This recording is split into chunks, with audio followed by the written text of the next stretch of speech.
Welcome to Sudha's kitchen recipes. இன்னைக்கு நம்ம மசாலா பொரி செய்ய போறோம். எப்படி செய்யலாம்னு பார்க்கலாமா?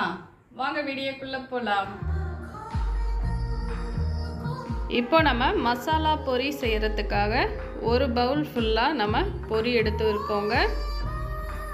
இந்த பொரி நீங்க ஒரு டைம் செய்து பாருங்க, ரொம்ப டேஸ்டா சூப்பரா இருக்கும். ரொம்ப ஈஸியா செய்யக்கூடிய மசாலா பொரிங்க. இப்போ நம்ம ஸ்டவ் ஆன் பண்ணி ஒரு பேன் வச்சுருக்கோங்க. 4 ஸ்பூன் ஆயில் சேர்த்துருக்கேங்க. ஆயில் நல்லா ஹீட் ஆன பிறகு இப்போ 8 பல் பூண்டு தோலோடு இடித்து வச்சுருக்கோங்க. 2 மோர் மிளகாய் கட் பண்ணி வச்சுருக்கேங்க. நீங்கள் மோர் மிளகாய் சேர்த்துக்கலாம், இல்லை அப்படின்னா வற்றல் மிளகாய் கூட சேர்த்துக்கலாங்க. இப்போ நம்ம பூண்டு மிளகாய் வற்றல் சேர்த்துக்கலாம். இப்போ நமக்கு பூண்டு வற்றல் மிளகாய் ரெண்டுமே நல்லா செவந்து வரணும்.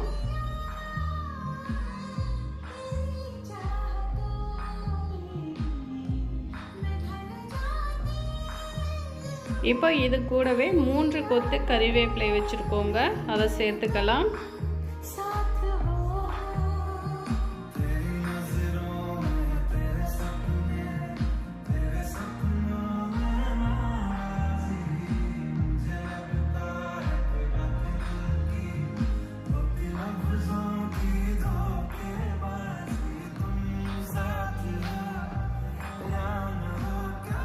இப்போ பூண்டு நல்லா செவந்து வந்த பிறகு 1/2 கப் அளவு நம்ம வறுத்த வேர்க்கடலை எடுத்து வச்சுருக்கோங்க, அதை சேர்த்துக்கலாம். இப்போ நம்ம 1/4 கப் பொட்டுக்கடலை சேர்த்துக்கலாங்க. நம்ம ஏற்கனவே வறுத்த வேர்க்கடலை சேர்த்துருக்கோம், அதனால் ஹீட் ஆனால் போதுங்க. 1 நிமிஷம் நல்லா வதக்கிக்கலாம்.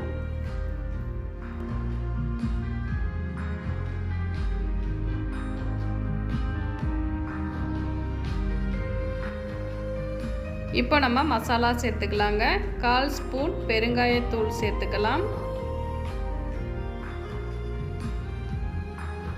1/4 ஸ்பூன் மஞ்சள் தூள் சேர்த்துக்கலாங்க. 1/4 ஸ்பூன் மிளகாய் தூள் சேர்த்துக்கலாம்.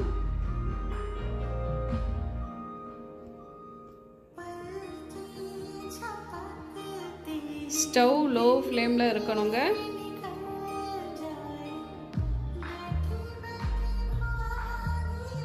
இப்போ இதை நல்லா கலந்து விட்டு இப்போ நம்ம பொரி சேர்த்துக்கலாங்க.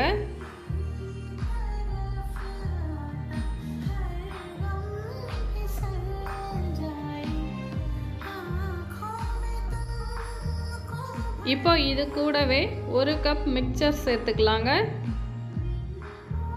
மிக்சர் அல்லது காரா பூந்தி, ஓமப்பொடி எது வேணாலும் சேர்த்துக்கலாங்க. இப்போ இது கூடவே 1 ஸ்பூன் சாட் மசாலா சேர்த்துக்கலாங்க. சாட் மசாலா சேர்க்கிறப்போ டேஸ்ட்டு ரொம்ப சூப்பராக இருக்கும். இப்போ இது கூடவே 1/4 ஸ்பூன் ஜீனி சேர்த்துக்கிட்டேங்க. கொஞ்சமாக நம்ம சால்ட்டு சேர்த்துக்கணுங்க. பொரி மிக்சர் எல்லாத்துலேயுமே நமக்கு சால்ட்டு இருக்கும், அதனால் கொஞ்சமாக சால்ட்டு சேர்த்துக்கலாம். சர்க்கரை சேர்க்கிறப்போ டேஸ்ட்டு நல்லா இருக்குங்க. உங்களுக்கு விருப்பம்னா சர்க்கரை சேர்த்துக்கோங்க, இல்லாட்டி விட்டுறலாம். இப்போ நல்லா கலந்துக்கலாங்க. பொரி நல்லா ஹீட் ஆகணும், அது வரைக்கும் நம்ம நல்லா கலந்துக்கணும். லோ ஃப்ளேம்லேயே வச்சு கலந்து எடுத்துக்கலாங்க.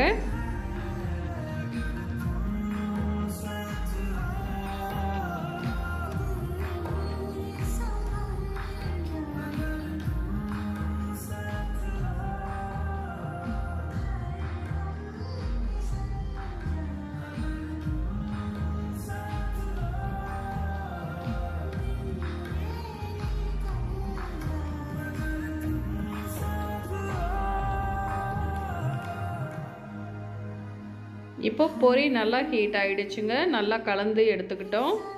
இப்போ நம்ம ஸ்டவ் ஆஃப் பண்ணிடலாங்க.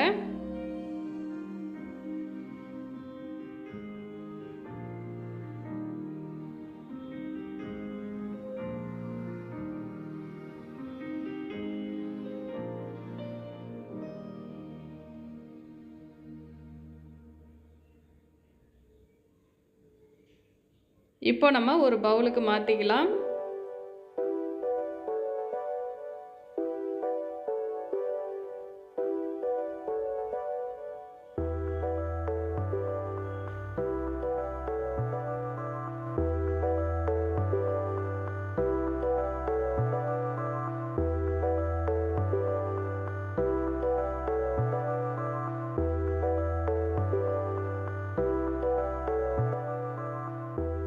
இப்போ இதுக்கு மேலே நம்ம வெங்காயம் நல்லா பொடியாக கட் பண்ணி வச்சுருக்கோங்க, அதை நம்ம சேர்த்துக்கலாம். ஒரு பச்சை மிளகாய் பொடியாக கட் பண்ணி வச்சுருக்கோங்க, அதையுமே சேர்த்துக்கலாம்.